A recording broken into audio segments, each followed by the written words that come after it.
গাছে ঢ্যাঁড়স হয়েছে, দেখো প্রত্যেকটা গাছে একটা করে হয়ে আছে,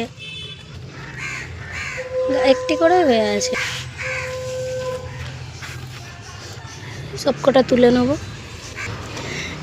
তোমাদেরকে দেখানো হয়নি, কিন্তু প্রতিদিন 2-3টে করে এরকমই ঢ্যাঁড়স তুলতে থাকি।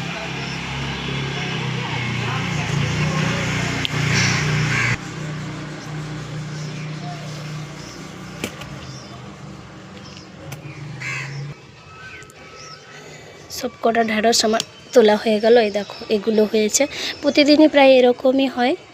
আর আমার বাচ্চার খাওয়ার জন্য এটাই যথেষ্ট, 1-2 করে তুলতে থাকি, হয়ে যায়। কলমি শাকও দেখো হয়ে আছে। কলমি শাক আগে অনেক অনেক হতো, খেতাম, বাট এখন আর বেশি খাওয়া হয় না। এগুলো তুলে পাখিকে দিয়ে দিই, আমাদের পাখি আছে, বদ্রি পাখি, তো তাদেরকে দিয়ে দিই। পাখিদের জন্য টাটকা টাটকা তুলে নিয়ে যেয়ে দিয়ে দিই। দেখো এগুলো দিলেই হয়ে যাবে পাখিকে।